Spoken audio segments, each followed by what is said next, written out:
네, 칼 바르트라고 하는 20세기의 가장 위대한 신학자로 평가받고 있는 분이 설교자에 대해서 말할 때 늘 이렇게 말했습니다. 설교자는 한 손에 성경을 또 한 손에는 신문을 들고 있어야 한다.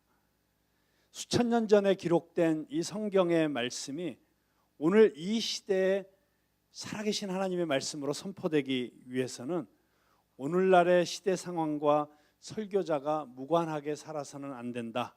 그런 뜻을 가진 말씀인 것 같은데요. 저는 영화를 보러 갈 때마다 목사가 성경 안 읽고 기도 안 하고 영화나 보고 있어도 되나, 그렇게 뒤가 캥기는 느낌이 들 때마다 이 칼 바르트의 말을 짐짓 떠올리곤 합니다. 제가 왜 이렇게 설교의 서두를 시작하냐면 제가 지난 주간에 영화를 2편이나 보았기 때문입니다. 네, 2번 다 심야 영화였습니다. 사실은 유럽에 다녀오느라고 시차가 생겨서 잠이 안 오는 바람에 집에서 영화관에 간 것은 아니고 TV로 비교적 최신 영화를 보게 되었습니다. 극한 직업은 아직 못 보았습니다. 네, 이번 주 중에 볼 예정이고요. 지난주에 밤을 새우며 본 2편의 영화는 국가부도의 날이라는 영화와 완벽한 타인이라는 영화입니다. 네, 주제가 전혀 다른 영화인데 이상하게 보고 나서 남는 여운이 서로 낯설지가 않습니다. 잘 아시는 대로 국가부도의 날은 IMF 사태를 다룬 영화입니다. 수많은 중소기업들을 도산시키고 수많은 실직자들을 거리로 내몰았던, 그리고 대한민국의 자살률을 OECD 국가 중에 1위로 올라가게 만들었던 그 비극적 국가적 비극의 내막을 다룬 영화입니다. 아이러니컬하게도 그 엄청난 국가부도라고 하는 종말적 상황을 앞두고 거리에는 경축 플래카드들이 나부끼고 있었습니다. 이제 선진국 대열에 들어섰다고, 선진국들만 가입하는 OECD에 드디어 대한민국이 가입했다고 소비가 급증하고 해외 여행객들이 급증하고 경제 성장을 축하하는 샴페인들이 여기저기서 터지고 있었습니다. 나라가 위기로 빠져들어가고 있는 조짐이 여기저기서 나타나기 시작하지만 정책 당국자들은 그 위기의 징후들을 이런저런 이유로 일부러 무시하거나 또는 잘못된 낙관주의로 눈이 가리워져서 보지 못하는 상황이 계속되고 있습니다. 유아인이라는 배우가 확신에 가득 차서 이 나라의 정책 위반자들은 무지하거나 무능하기 때문에, 둘 중에 하나가 분명하다. 무지하거나 무능하기 때문에 나는 이 나라가 부도 나는 것에 내 인생을 걸겠다라고 그렇게 달려가고 있는 모습이 참 인상적이었습니다. 영화를 보면서 속이 타들어가기 시작합니다. 저러면 안 되는데, 저러면 안 되는데, 저러면 나라가 망하는데. 그런데 옆에서 보면 뻔히 보이는데 정작 당사자들은 딴짓하고 딴소리하고 있습니다. 그러다가 결국 IMF라는 폭탄이 터집니다. 마침내 그날이 온 것입니다. 그런데 또 다른 폭탄이 터진 집안이 있습니다. 잘 나가는 속초고등학교 동창들이 집들이를 하러 모였습니다. 이 사회에서 나름 자리 잡고 돈도 벌 만큼 벌고 부러울 게 없어 보이는 친구들이, 그러나 어찌 보면 너무나도 우리의 모습과 닮아 있는 친구들이, 동창생들이 집들이 잔치를 하는 현장입니다. 밥 먹는 동안에 핸드폰으로 걸려오는 모든 전화와 문자를 공개하기로 한 무심코 시작한 장난기 넘치는 게임이 살떨리는 진실 게임의 현장이 되어버립니다. 한 명씩 저들이 감추고 살아왔던 비밀이 폭로되면서 발가벗겨지기 시작합니다. 집들이 잔치로 시작했는데 조심스럽게 감추면서 아슬아슬하게 줄타기 하던 그들의 진실이, 속살이 드러나면서 그 잔치는 파국으로 끝이 나게 됩니다. 아무리 화려한 잔치로 위장을 해도 결국 언젠가는 무너질 수밖에 없는 허망한 삶의 실체가 드러나는 영화를 보면서 뜨끔했던 사람들이 한둘이 아니었겠다 싶습니다. 제가 그 영화를 보고 있는데 빨리 들어와서 자라고 저를 재촉하기 위해서 들어왔던 아내가 완벽한 타인이 상영되고 있는 TV를 보면서 저에게 왜 자꾸 당신이 핸드폰을 감추고 있는지 내가 이제야 알겠어라고 무언가 캐내려고 하는 듯한 표정으로 저를 쳐다보았지만, 그러고 보니 영화관에서 상영할 때 극장 여기저기서 탄성 소리들이 장난 아니게 터져 나왔다는 소문이 있던데, 혹시 그 영화관에 가서 보신 분들이 계신가요? 네, 가 보셨다는 것 자체를 지금 감추고 싶어 하시는 표정들이신 것 같습니다. 자, 그런데 잔치로 시작해서 심판으로 끝나는 이야기가 바로 오늘 다니엘서 5장의 이야기입니다. 다니엘서 5장은 대단한 잔치로 시작이 됩니다. 벨사살 왕이 그 귀인 1,000명을 위하여 큰 잔치를 배설하고 그 1,000명 앞에서 술을 마시니라. 얼핏 보면 왕궁에서 늘 있을 수 있는 로열 뱅퀴 같습니다. 귀인 1,000명, 귀족 1,000명. 오늘날에도 1,000명이 동시에 만찬을 한다는 것은 쉬운 일이 아니죠. 어마어마한 잔치였습니다. 포도주가 넘쳐나고 있었습니다. 여인들이 함께하고 있었고요. 술과 여인들, 쾌락의 그림자가 너울대고 있습니다. 권력과 명예와 쾌락의 잔치. 그런데 지금이 어떤 상황인지를 알게 되면 이 잔치가 상당히 이상스럽고 당황스러운 느낌으로 다가오게 됩니다. 왜냐하면 이들이 지금 잔치를 벌이고 있는 이 바벨론 도성은 지금 밀물처럼 몰려들어와서 바벨론 도성을 겹겹이 포위하고 있는 페르시아의 고레스 왕의 군대가 지금 언제라도 바벨론 도성을 무너뜨리기 위해서 밖에서 기회를 엿보고 있는 상황이기 때문이었습니다.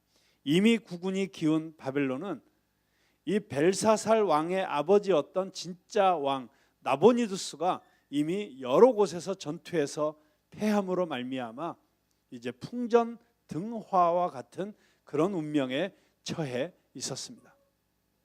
그리고 마지막으로 고레스의 군대들이 지금 바벨론 도성을 겹겹이 둘러싸고 있는 그런 상황에서 벨사살이 귀족 1,000명을 불러다가 왕궁에서 잔치를 벌이면서 술을 마시고 있는 것입니다.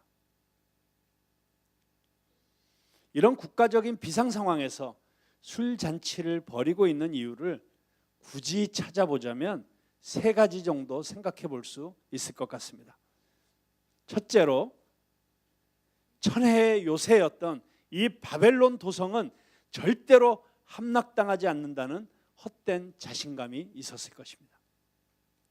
바벨론 도성은 거대한 사각형의 대도시로서 100개의 청동으로 된 성문과 이중으로 된 성벽, 높은 탑들이 벽을 둘러싸서 방어진지를 구축하고 있었습니다. 그리고 밖에는 거대한 해자가 성 외곽을 둘러싸고 있어서 적군의 기병대의 침입을 막을 수가 있었습니다. 게다가 이 도성 안에는 20년 이상 이 시민들이 먹을 수 있는 식량이 넉넉하게 비축이 되어 있었습니다. 그렇기 때문에 바벨론은 결코 함락당하지 않을 것이며 시간이 지나면 결국 원정군이 포위를 풀고 물러갈 것이라고 하는 안일한 생각을 했을 수 있습니다. 여호와께서 지켜주시지 않으면 성을 지키는 자의 수고가 헛되다는 사실을 모르는 무지한 자만심입니다. 두 번째 생각해 볼 수 있는 이유는 여태까지 바벨론을 세계 최강대국으로 만들어 주었던 바벨론의 신들이 끝까지 나라를 지켜줄 것이라는 헛된 믿음이 있었습니다. 이렇듯 인간은 궁지에 몰려서도 자기가 망한 것을 인정하지 않고 회개도 하지 않습니다. 끝까지 헛된 믿음에 매달립니다. 그러나 엄청난 성벽도, 그들이 믿던 신들도 결국 그들을 멸망해서 구해주지 못했습니다. 사람들은 돈과 인맥과 권력이 자기들을 지켜줄 것이라고 생각합니다. 그러나 하나님의 심판의 때가 오면 믿었던 것들이 모래성처럼 허물어져 내릴 것입니다. 세 번째로 생각해 볼 수 있는 이유는 아마 이게 가장 가능한 이유가 아니었나 싶은데요. 민심을 안정시키려는 이벤트였을 수 있다는 것입니다. 적군이 성을 둘러싸고 있자 사람들의 민심이 흉흉해졌습니다. 우리 망할지도 모른다. 이러다 다 몰살당할지도 모른다라는 그런 불안감이 백성들 사이에 불안감을 조성하고 온갖 유언비어들이 떠돌고 있을 때 왕은 이렇게 큰 잔치를 베풀어서 걱정하지 마라. 아무리 적군이 쳐들어와도 우리 성은 안전하다라는 것을 보여주면서 백성들을 안심시키려고 했을 가능성이 높습니다. 여러분, 이렇듯이 인생이 다 망해가는 사람일수록 겉으로는 안 그런 척 쓸데없는 객기를 부리는 사람들이 의외로 많습니다. 참 안타까운 일이죠. 어떤 이유에서건 벨사살 왕은 성대한 잔치를 베풀고 진탕하게 먹고 마시다가 하나님 앞에서 넘어서는 안 될 끔찍한 일을 저지르게 됩니다. 다니엘서 5장 2절에 보면 벨사살 왕이 술을 마시고 있다가 마침내 어떤 짓까지 저지르게 되냐면 5장 2절 보십시오. 벨사살이 술을 마실 때 명하여 그 부친 느부갓네살이 예루살렘 전에서 취하여 온 금, 은, 기명을 가져오게 하였으니 이는 왕과 귀인들과 왕후들과 빈궁들이 다 그것으로 마시려 함이었더라. 자, 여러분, 이게 무슨 얘기냐면 느부갓네살이 예루살렘을 멸망시키고 그리고 예루살렘 성전에 있던 하나님을 예배하기 위해서 준비했던 그 모든 그릇들을 다 가져와서 마루둑 자기들의 신의 신전에다가 창고에다가 다 넣어두었습니다. 그것은 자기들의 신이 여호와 하나님보다도 더 힘이 있고 위대하다는 것을 상징적으로 보여주기 위한 것이었습니다. 그런데 느부갓네살 왕은 그 성전의 그릇들을 창고에 넣어두기는 했지만 이처럼 무엄한 짓을 하지는 않았습니다. 이처럼 불경스러운 짓을 하지는 않았습니다. 그런데 이 벨사살이라고 하는 왕은 사실은 실제 왕은 아니었고 아버지 나보니두스가 전쟁터에 나가 있었기 때문에 섭정을 하고 있었던 두 번째 치리자라고 할 수 있습니다. 이 벨사살 왕은 어떤 심보에서였는지, 그것이 여호와 하나님을 섬기기 위해 했던 그 그릇들을 가져다가 자기들의 더러운 입술로 술을 마시는 그 그릇으로 쓰는 것으로 말미암아 자기들의 더 신이 위대하다는 것을 과시하기 위해서였는지, 아니면 자, 우리 선왕 느부갓네살도 이렇게는 하지 못했는데 나는 이제 예루살렘 성전의 그릇들을 가져다가 내가 술을 마신다라고 하는 것을 과시하기 위해서였는지 아무튼 끔찍한 일을 저지르고 있습니다. 그렇게 술을 마시고는 그 금, 은, 동, 철, 목, 석으로 만든 신들을 찬양하니라. 바벨론의 신들을 술을 마시고 찬양하는 말 그대로 광란의 파티였음을 짐작할 수 있습니다. 여러분, 그 분위기가 좀 그려지세요? 수천 명의 사람들이 모여서 진탕하게 먹고 마시고 그러다가 흥이 오르자 예루살렘 성전에서 탈취해온 성전의 제사 그릇들을 가져다가 그것에 포도주를 부어서 마시면서 깔깔거리고 웃고 온갖 음란한 농담들을 하고 온갖 광란의 파티를 벌이고 있는 이 모습이 짐작이 되시고 상상이 되십니까? 그런데 바로 그때 놀라운 일이 일어납니다. 5장 5절에 보니까 그때 사람의 손가락들이 나타나서 왕궁 촛대 맞은벽 분벽에 글자를 쓰는데 왕이 그 글자 쓰는 손가락을 본지라. 무슨 얘기인지 아시겠죠? 여러분이 보고 있는 저 벽에 이럴 때 비주얼로 정말 손가락이 딱 나타나야 되는데 그냥 손만 나타나가지고 손가락만 나타나가지고 벽에다가 손가락에 친히 글씨를 쓰고 있는 겁니다. 그런데 그 메시지는 심판의 메시지였습니다. 자, 이 신비한 일이 일어나고 난 이후의 상황을 제가 간단하게 소개하자면 왕은 이 놀라운 사건 앞에서 갑자기 부들부들 떨기 시작합니다. 그 무릎이 덜덜덜덜 떨리고 떨려서 부딪히고 그 허벅지가 녹아내렸다라고 성경은 기록하고 있습니다. 얼마나 무서웠는지. 이 글씨의 내용이 무엇인지 알 도리가 없습니다. 이 내용이 무엇인지 알고 싶어서 바벨론의 점성 순사들을 불러서 이렇게 이야기를 합니다. 너희들이 이 글씨의 내용을 알아맞추기만 하면 내가 금사슬을 내리고 자주색 옷을 입히고 신분을 높여주겠다는 것이죠. 그리고 이 나라의 셋째 통치자로 삼겠다. 그런데 바벨론의 어떤 점술가도 어떤 술사들도 그 내용을 알 수가 없습니다. 큰 소동이 일어났습니다. 불안해서 어쩔 줄을 모릅니다. 그런데 그때 왕비가 들어옵니다. 이 왕비는 벨사살의 부인이 아닙니다. 이 왕비는 나보니두스의 아내였고 느부갓네살의 딸이었는데 이미 인생의 경험이 풍부하고 지난 수십 년의 역사를 다 옆에서 지켜본 그런 지혜로운 왕비였습니다. 이 왕비가 벨사살에게 두려워하지 말라고, 걱정하지 말라고, 이 문제를 해결할 수 있다고 안심을 시킵니다. 그리고 여기 하나님의 영에 감동이 된 다니엘이 있는데 그 다니엘이라면 능히 이 글씨를 해석해 줄 수 있다고 이야기합니다. 오직 다니엘만이 이 글의 내용이 무엇인지 왕에게 알려줄 수 있으니 빨리 사람을 보내서 다니엘을 데려오라고 합니다. 그래서 다니엘이 급히 왕궁에 들어오게 됩니다. 지금 다니엘의 나이는 약 80세 정도가 되었습니다. 현직에서 물러나서 지금은 은퇴한 생활을 하고 있었지만 여전히 왕궁 가까이에서 살고 있었던 것 같습니다. 그렇기 때문에 왕이 불렀을 때 바로 다니엘이 왕궁에 들어오게 됩니다. 내가 바로 그 수많은 우리 선왕들의 꿈을 해석해 주었다고 하는 유대에서 사로잡혀온 그 포로 다니엘이 맞느냐? 맞다고 이야기를 합니다. 그때 왕이 이렇게 이야기를 합니다.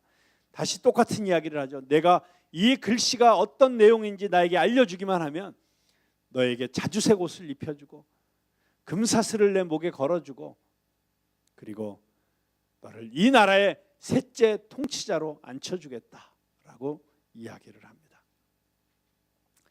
그런데 그때 다니엘이 너무나도 통쾌하게 이렇게 대답을 합니다. 다니엘서 5장 17절에 보니까 다니엘이 왕에게 대답하여 가로되 왕의 예물은 왕이 스스로 취하시며 왕의 예물은 왕이 스스로 취하시며 굉장히 우아하게 얘기했지만 내용은 뭡니까? 너나 가져라 하는 것이죠. 나는 그런 거 필요 없다. 왕의 상급은 다른 사람에게 주옵소서. 그리고 나한테 상 주려고 한 것이 있다면 딴 사람이나 줘라. 그럴지라도 나는 당신이 주려고 하는 지위나 황금에는 관심이 없습니다. 그러나 내가 왕을 위해서 이 글을 읽으며 그 해석을 알려주겠습니다 라고 그렇게 이야기를 합니다. 여러분, 다니엘 80세가 되었지만 정말 이 기상과 이 기계가 너무 멋지지 않습니까? 세상의 권력 앞에서 세상을 향해서 이렇게 당당하게 하나님의 사람답게 위엄 있게 이야기할 수 있는 이 다니엘의 모습이 너무나도 멋있습니다. 그런데 다니엘이 그렇게 이야기를 하고 나서 왕에게 이 글자의 내용을 이야기해 주기 전에 먼저 왕의 잘못에 대해서 통렬하게 꾸짖기 시작합니다. 그게 오늘 조금 전에 우리 함께 읽었던 본문의 내용입니다. 자, 22절부터 23절을 보면 다니엘이 지적하고 있는 왕의 잘못이 세 가지가 있습니다. 한번 22절과 23절을 같이 한번 읽어보겠습니다. 시작. 벨사살이여, 왕은 그의 아들이 되어서 이것을 다 알고도 아직도 마음을 낮추지 아니하고 도리어 스스로 높여서 하늘의 주제보다 높이며 그의 성전 그릇을 왕 앞으로 가져다가 왕과 귀족들과 왕후들과 후궁들이 다 그것으로 술을 마시고 왕이 또 보지도 듣지도 알지도 못하는 금, 은, 구리, 쇠와 나무, 돌로 만든 신상들을 찬양하고 도리어 왕의 호흡을 주장하시고 왕의 모든 길을 작정하시는 하나님께는 영광을 돌리지 아니한지라. 자, 여기 보면 다니엘이 지적하고 있는 벨사살 왕의 세 가지 심각한 잘못이 등장을 하고 있습니다. 자, 첫 번째 잘못은 무엇입니까? 이것을 다 알고도, 여러분 한번 따라서 해보시죠. 이것을 다 알고도. 여러분 뭘 알았다는 이야기입니까? 자, 이 22절 앞에 있는 내용들을 보면 다니엘은 선왕 느부갓네살의 이야기를 합니다. 여러분 느부갓네살의 이야기를 이제 여러분 잘 알고 계시죠? 계속해서 하나님의 놀라운 기적과 역사를 보면서도 끊임없이 자기를 높이고 신상을 만들고 교만하여서 하나님을 예배하고 하나님을 찬양하지 않던 그 느부갓네살이 마침내 어떻게 되었습니까? 하나님께서 순식간에 그를 왕위에서 끌어내려서 들에다가 팽개치셔서 그 들에서 미친 사람처럼 머리를 풀어헤치고 소처럼 풀을 뜯어먹고 아침 이슬을 맞으면서 아침에 일어나는 들 사람이 되게 만들지 않았습니까? 그렇게 7대 3년 반을 지내다가 하나님께서 은혜로 그를 회복시켜 주셨을 때 그는 역사의 주관자가 하나님이심을 드디어 고백하지 않았습니까? 내가 왕위에 올라 있는 것도 하나님께서 허락해 주셨기 때문이고 하나님께서는 언제든지 나를 이 자리에서 내치실 수도 있는 하나님이시고 교만한 자를 하나님께서 물리치시는 하나님이시라는 사실을 고백하지 않았습니까? 바로 느부갓네살 왕이 그렇게 처참한 꼴을 당하면서 자기의 인생을 걸고 배웠던 진리, 오직 하나님만이 유일하신 하나님이시고 오직 하나님만이 우리 인생의 주인이시고 이 역사의 주관자 되신다는 바로 그 사실을 벨사살 왕이여, 당신은 느부갓네살을 통해서 다 알고 있음에도 불구하고 어찌하여 똑같이 이렇게 교만하게 행하십니까? 이것을 다 알고도.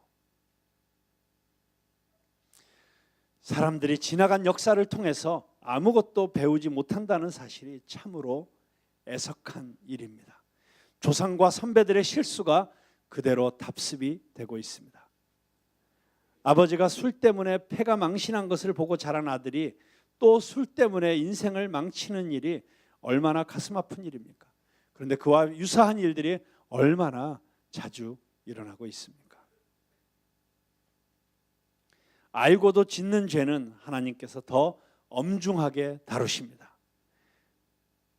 알고도 뻔히 이대로 가면 안 된다는 것을 알면서도 미련하게 그 길을 걸어가고 있는 것들이 인생의 어리석은 모습입니다. 여러분, 그런데 벨사살만 그렇습니까? 우리도 똑같은 잘못을 저지르고 있지는 않습니까? 다 죽을 줄 뻔히 알면서도 불에 뛰어드는 불나방처럼 이대로 계속 가면 언젠가는 터진다는 것을 알면서도 지금 가고 있는 그 길에서 돌이키지도 않고 이대로 계속 가면 결국 문제가 될 것이라는 것을 알면서도 지금 저지르고 있는 그 죄악된 습관들을 끊어내지도 않고 뭔가는 조금 불안하면서도 그래도 난 괜찮을 거야, 막연한 낙관 속에서 그렇게 문기적거리고 있다가 정말 터지고 나서야 올 것이 왔구나 후회하는 어리석음이 저와 여러분에게는 없습니까? 하나님은 끊임없이 우리에게 경고하시고 계십니다. 하나님께서는 지금도 계속해서 여러 가지 루트를 통해서, 여러 통로를 통해서 우리에게 경고하시고 계십니다. 심지어 완벽한 타인 같은 영화를 통해서도 우리에게 경고의 사인을 보내시고 계십니다. 유력한 대선 주자가 미투에 걸려서 이렇게 무너졌다, 아이돌 멤버가 마약 파티를 하다가 구속되었다, 어느 유명 목사가 스캔들로 사임을 했다, 이런 뉴스들이 다 하나님이 우리에게 보내시는 경고의 메시지라는 사실을 알아야 합니다. 그런데 인생들이 얼마나 미련한지 아세요? 어느 날 경찰에서 발표를 했습니다. 오늘 저녁 9시부터 11시까지 2시간 동안 전국에서 음주운전 단속을 합니다. 경찰에서 발표를 했습니다. 오늘 저녁에 음주운전 단속을 하겠다고.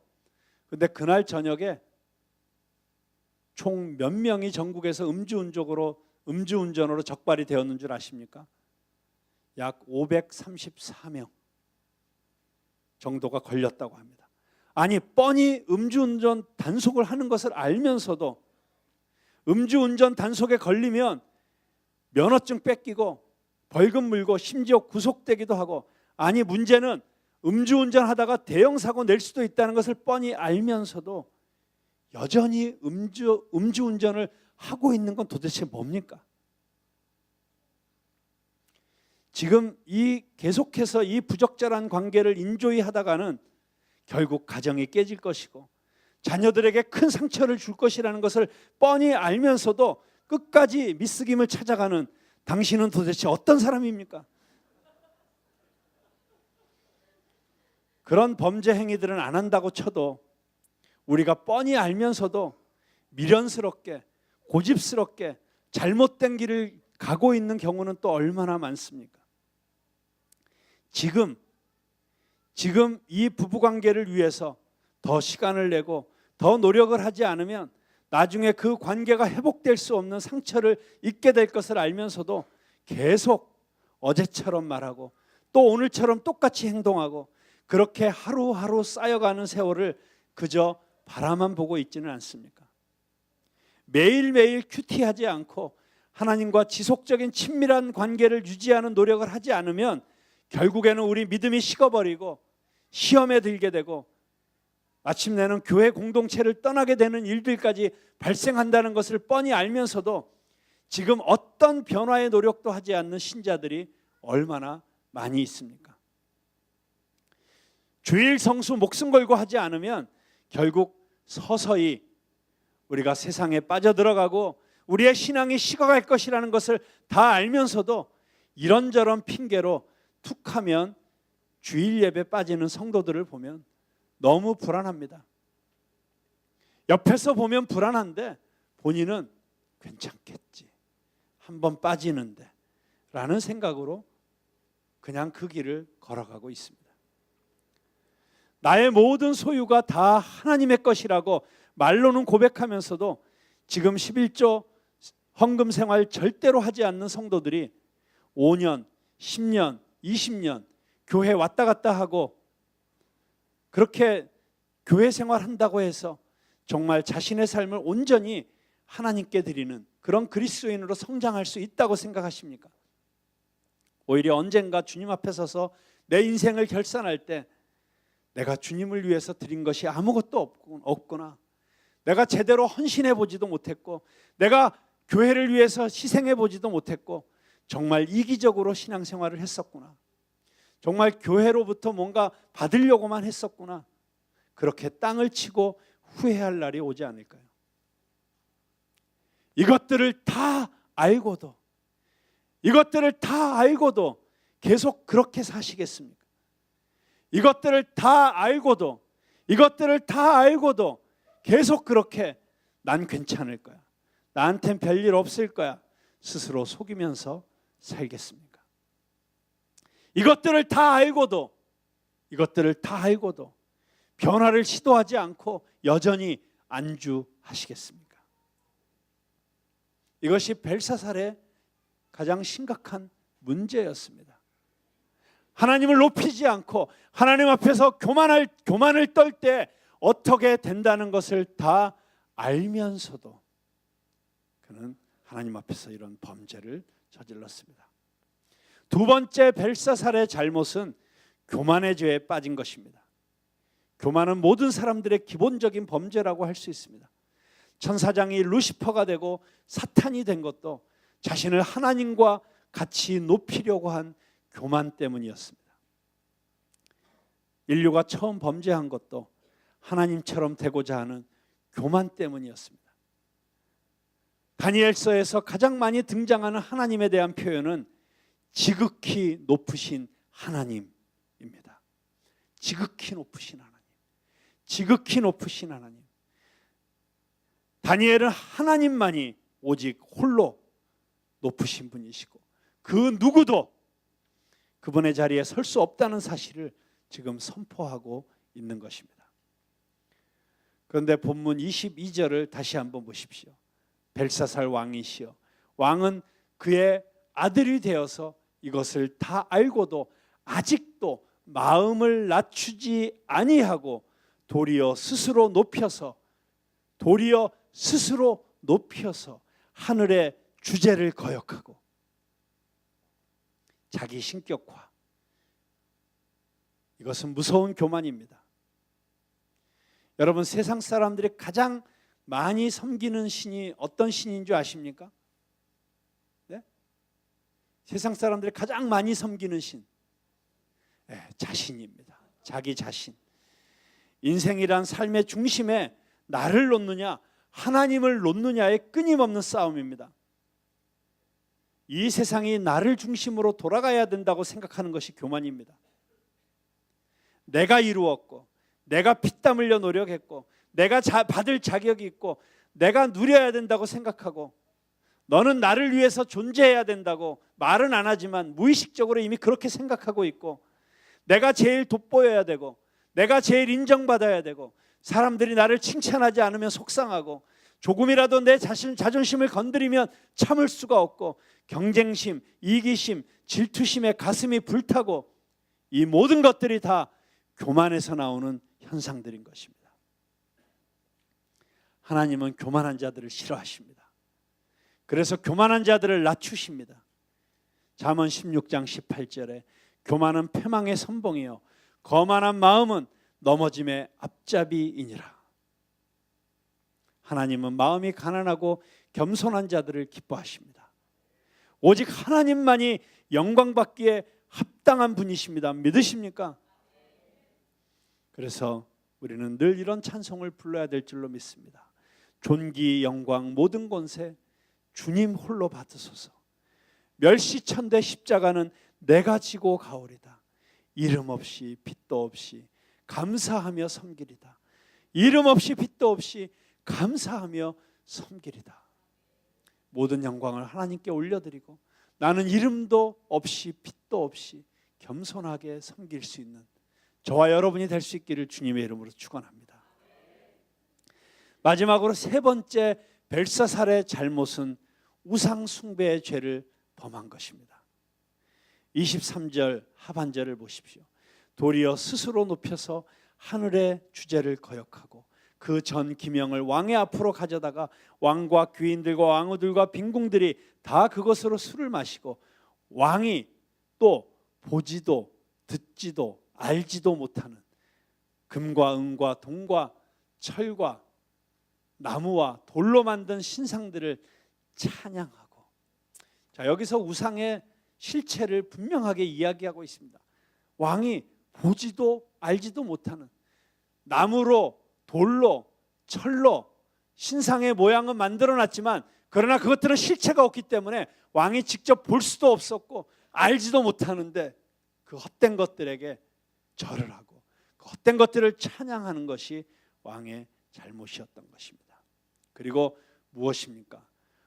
도리어 왕의 호흡을 주장하시고 왕의 모든 길을 작정하시는 하나님께는 영광을 돌리지 아니한지라. 마땅히 하나님께 돌려야 할 영광을 우상에게 돌리는 어리석은 짓을 하고 있었던 것입니다. 우상 숭배를 하나님이 얼마나 미워하시는지 우리는 구약 성경 전체를 통해서 너무나도 잘 알고 있습니다. 이스라엘이 멸망당하고 이곳 바벨론까지 포로로 끌려온 이유도 우상 숭배 때문이었습니다. 여러분, 우상이 무엇입니까? 하나님이 계셔야 할 자리를 대신 차지하고 있는 것이 우상입니다. 지금 우리는 금이나 은이나 동이나 쇠나 나무로 만든 돌로 만든 신상들에게 절하고 있지는 않습니다.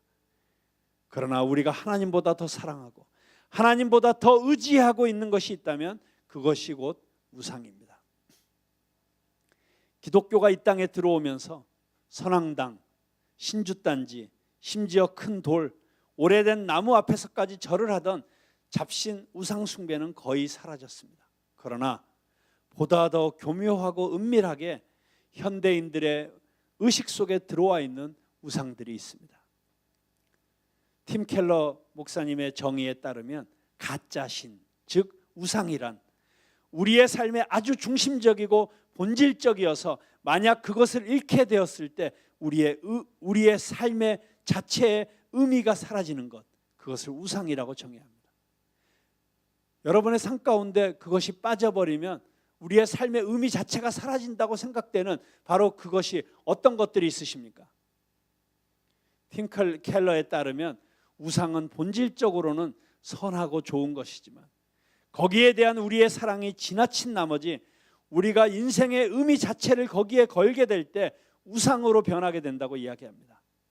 따라서 가족이나 자녀도 우상이 될 수 있고 직업이나 돈을 버는 것, 성취 그 자체, 다른 이들의 칭송, 혹시 다른 이들이 나를 어떻게 볼까에 대한 생각, 수치심, 사회적 지위도 우상이 될 수 있습니다. 또한 로맨틱한 이성과의 관계도, 동료들의 나에 대한 인정도, 내가 얼마나 경쟁력을 가진 사람인지도, 안정적이고 편안한 환경도, 아름다움도, 혹은 내 명석함도, 위대한 정치적 혹은 사회적인 대의도, 우리가 얼마나 도덕적인 사람인지도, 심지어 종교적 사역에서의 성공을 위한 바램도 우상이 될 수 있다고 이야기합니다. 팀 켈러가 우상 숭배에 대해서 파헤친 탁월한 저서 카운터피트 갓, 내가 만든 신이라는 책 속에서 그는 계속해서 반복해서 우리에게 이야기하고 있는 것이 있습니다. 우상은 그것을 섬기는 사람, 즉 그것을 소유하고자 하는 사람을 그 우상의 노예로 만든다. 즉 무언가가 사람의 마음속에 깊은 갈망으로 자리 잡아서 그 사람의 모든 동기와 삶의 방식을 지배하게 된다는 것이 바로 그 사람의 삶에서 그 무엇인가가 우상이 되었다라는 말의 뜻인 것입니다. 그런 의미에서 우리 모두는 우상 숭배의 위험 앞에 노출되어 있다는 것을 알고 있어야 됩니다. 그래서 우리가 깨어 있어야 되는 것입니다. 결론적으로 다니엘은 벨사살이 이 죽은 우상들을 찬양하면서 살아계신 하나님께 영광을 돌리지 않는 것이 가장 무서운 죄라고 지적을 합니다. 자, 이렇게 하나님 앞에서 망령된 행동을 하던 벨사살에게 어떤 심판이 임했을까요? 24절에 보면 이러므로 therefore, 이러므로, 이랬기 때문에, 왕이 이랬기 때문에 이 손가락이 나와서 이 글을 기록할 수밖에 없었고 앞으로 이런 일들이 일어날 수밖에 없습니다 라고 심판을 이제 선언하기 시작합니다. 25절에 보니까 기록된 글자는 이것이니 곧 메네 데겔 우바르신, 메네 데겔 우바르신이라는 단어를 그 문자 그대로 해석하면 세어보고 달아보니 부족하여 조각을 내버린다라는 뜻입니다. 자, 26절에 보면 메네는 하나님이 이미 왕의 나라의 시대를 세워서 그것을 끝나게 하셨다. 당신이 얼마 동안 통치할 것이며 얼마 동안 살 것인가를 결정하는 것은 하나님의 주권에 달려 있습니다. 그런데 하나님께서 이제 끝내셨습니다. 두 번째 심판은 데겔입니다. 왕이 저울에 달려서 부족함이 보였다 하며 저울에 달아보니까 당신은 안 되겠다는 것입니다. 하나님의 표준으로 당신을 판단했더니 당신은 도저히 더 이상 왕의 자리에 있어서는 안 될 사람입니다. 그리고 마지막 28절, 베레스는 왕의 나라가 나뉘어서 메대와 바사 사람에게 준바되었습니다. 이렇게 바벨론이 두 조각이 나서 메대라는 나라와 페르시아, 바사라는 나라가 바벨론을 지배하게 될 것입니다. 무서운 예언이죠. 무서운 심판의 메시지입니다. 이 심판의 메시지를 받은 벨사살 왕이 어떻게 되었습니까? 30절과 31절. 그날 밤에 갈대아 왕 벨사살이 죽임을 당하였고 메대 사람 다리오가 나라를 얻었는데 그때 다리오는 62세였더라. 그날 밤에 즉시로 죽임을 당했습니다. 이것이 메대와 바사가 일어나고 바벨론이라는 대제국이 무너지는 순간이었습니다. 벨사살이 열었던 이 잔치는 문자 그대로 멸망의 잔치였던 것입니다. 이 교만한 왕에게 멸망은 갑작스럽게 찾아왔습니다. 여러분, 인간이 쌓아 올린 모든 영광은 눈 깜짝할 사이에 무로 돌아갈 수 있습니다. 이 벨사살의 이야기를 통해서 오늘 우리가 얻어야 할 교훈이 있습니다. 첫째, 우리 각자의 삶은 하나님의 손 안에 있다는 것입니다. 하나님이 역사를 다스리시고 하나님이 역사를 주관하십니다. 여러분 믿으십니까? 여러분 이 사실을 추상적으로 받아들이지 마십시오. 하나님은 나를 다스리십니다. 나를 세우시기도 하시고 폐하시기도 하시는 분이십니다. 본문 23절에 다니엘이 벨사살에게 선포한 심판의 메시지가 무엇이었습니까? 왕의 호흡을 주장하시고 왕의 모든 길을 작정하시는 하나님께는 영광을 돌리지 아니한지라. 누가 당신의 호흡을 주장합니까? 이 순간 호흡이 끊어지면 모든 것이 끝장납니다. 여러분 손을 가슴에 얹고 여러분 심장이 뛰는 것을 한번 느껴보십시오. 내가 살아있다는 사실을 확인해 보십시오. 우리는 내 호흡을 주장하시는 하나님 때문에 지금 이렇게 심장이 뛰고 있고 내가 숨을 쉬고 있는 것입니다. 그런데도 우리 인생은 자꾸만 하나님을 망각합니다. 두 번째로 우리가 이 이야기를 통해서 반드시 받아야 될 교훈이 있습니다. 그것은 우리의 삶의 목적은 하나님께 영광을 돌리는 것이라는 것입니다. 본문 23절에 다니엘은 벨사살이 하나님께 영광을 돌리지 않은 것을 죄라고 지적합니다. 여러분 여기에서 우리는 그리스도인의 삶의 진정한 목적을 배울 수가 있습니다. 하나님께서 나를 호흡하게 하시고 살아 움직이게 하시며 나로 인생의 작정된 길을 걷게 하시는 궁극적인 이유는 바로 그분이 영광을 받으시기 위함입니다. 다시 말씀드립니다. 인생이란 삶의 중심에 나를 놓느냐 아니면 하나님을 놓느냐의 끊임없는 싸움입니다. 그런데 우리의 이 본능적인 부패성은 자꾸만 자기 자신을 삶의 중심에 두고 싶어 합니다. 내가 영광을 받고 내가 내 삶의 초점이 되고 나를 드러내고자 합니다. 그러나 하나님의 뜻은 그것이 아닙니다. 그렇기 때문에 우리가 끊임없이 싸워야 될 전쟁터는 바로 내 안에 있습니다. 벨사살은 자신의 자존심을 위해서 자신의 권력을 과시하기 위해서 먹고 마셨습니다. 그러나 그들이 그렇게 먹고 마시고 해야 될 진정한 이유는 하나님의 영광 때문이어야 했습니다.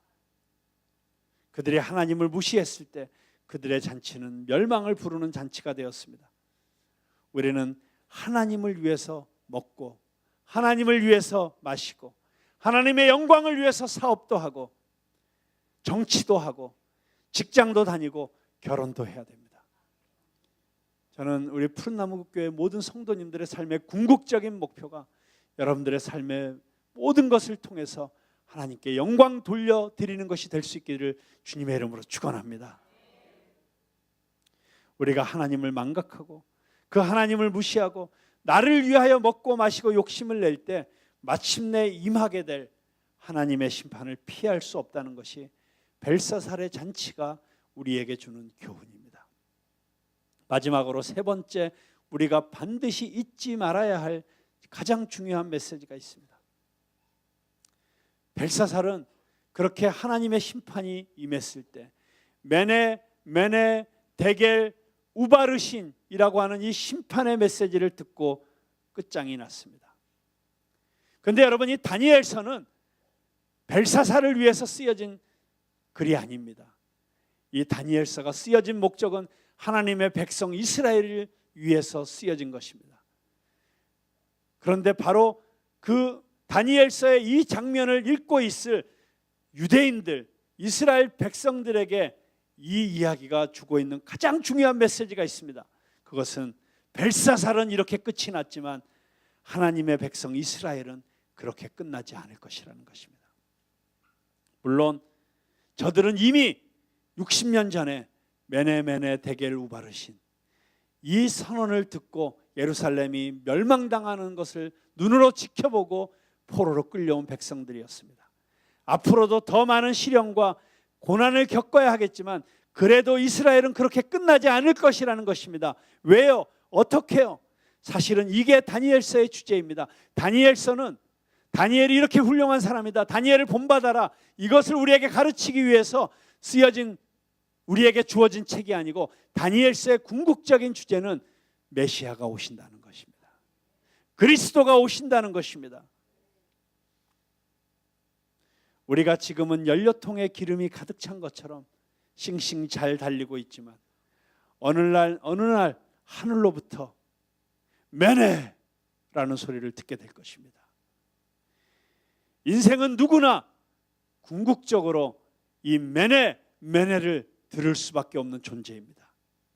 그렇기 때문에 다윗은 시편 39편 4절에서 나의 종말과 연한이 언제까지인지 알게 하사 내가 나의 연약함을 알게 하소서, 그렇게 기도했고, 모세도 시편 90편 12절에 우리에게 우리 날 계수함을 가르치사 지혜로운 마음을 얻게 하소서라고 기도했습니다. 무슨 얘기입니까? 우리가 언젠가는 메네, 너의 날이 다 계수되었다, 이 선언을 들을 존재라는 사실을 아는 것이 지혜라는 것입니다. 우리 인생은 이제 그만이라는 말을 듣게 될 것입니다. 그래서 붙잡고 있던 모든 것에서 우리의 손을 떼어야 할 그날이 올 것입니다. 그런데 우리가 메네라고 하는 이 선언을 들은 그날, 우리는 또한 데겔이라는 선언을 듣게 될 것입니다. 이제 재어 보아라. 다시 말하면 우리의 인생의 끝에는 심판이 있게 된다는 것입니다. 여러분, 하나님께서 우리의 인생을 지금 저울에 달아서 재시면 우리는 그 하나님의 기준에 어떤 모습으로 나타나게 될까요? 제가 제 자신의 삶을 바라보아도 정직하게 제 자신을 살펴보고 제 내면과 또 제 마음과 또 제가 지금 목회하고 있는 동기들을 살펴보면 제가 하나님의 기준에는 어이없이 모자랄 것이라는 게 분명합니다. 어림도 없을 것입니다. 메네라는 말을 듣는 것도 가슴 섬뜩한 일이지만 데겔이라고 하는 말은 더 끔찍하고 두려운 말입니다. 왜냐하면 데겔이라고 한 순간, 내가 너를 재어보겠다라고 한 순간 그 다음에 들려올 말이 바르신이기 때문입니다. 너는 부족하기 때문에 너는 심판받을 것이다. 너는 조각나게 될 것이다. 그런데 하나님의 기준에 미칠 수 없어서 마지막 그날 저울이 기우는 것을 보면서 두려워 떨고 있는데, 그런데 바르신이 들리지 않습니다. 우리는 바르신을 듣지 않을 겁니다. 왜냐하면 우리에게는 메시아가 있기 때문입니다.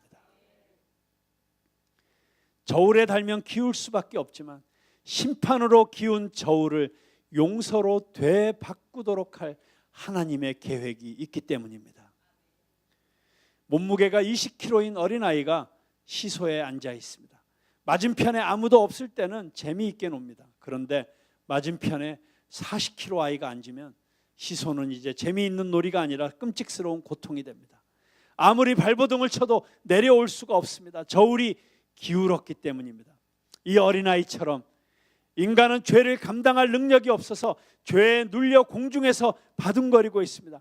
아무리 내려달라고 발버둥을 쳐도 애원을 해도 이 죄의 유혹과 이 무게를 이길 수가 없습니다. 이미 우리 시소의 반대편에 그 무거운 죄가 들어앉도록 한 사실은 벨사살과 이스라엘이 같은 운명입니다. 저와 여러분이 같은 운명입니다. 죄의 무게를 이길 수가 없기 때문입니다. 그 아이가 다시 내려와 안심할 수 있는 길은 딱 한 가지밖에 없습니다. 80kg 나가는 어른에게 앞자리를 내어드리고 그 어른이 아이 편에 같이 앉아주는 것입니다. 그렇게 우리 편에 앉아서 마지막 날의 저울을 용서로 기울게 하실 어른, 즉 메시아를 하나님은 다니엘서를 통해서 약속하셨습니다. 예루살렘이 멸망하던 날 이미 메네 데겔 우바르신을 듣고 절망적으로 살아가던 다니엘서의 독자 유대인들에게 하나님께서는 구원을 약속하셨습니다. 마찬가지로 하나님 앞에 서면 저울이 기울을 수밖에 없어서 아무런 소망도 없던 저와 여러분의 옆자리에 예수님께서 오셨습니다. 그것만이 저에게는 소망입니다. 우리의 소망입니다. 예수 그리스도 때문에 우리는 메네를 듣고 데겔을 듣겠지만 바르신을 듣지 않을 것입니다. 그래서 죽음도 두렵지 않은 겁니다. 그 죽음 앞에서 담대할 수 있는 것입니다. 근데 여러분, 우리에게 바르신이 없기 때문에 우리가 벨사살처럼 살아도 되겠습니까? 그러지 않을 겁니다. 메네를 듣고 데겔 앞에서 저울이 기우는 것을 절망하며 보고 있을 때 내 편에 앉으실 예수님을 경험한다면, 그 은혜를 체감한다면 우리는 이 땅에서 우리 욕심만 채우며 교만하게 자아를 숭배하며 살아갈 수는 없을 것입니다. 은혜는 우리를 그렇게 살아갈 수 없게 만드는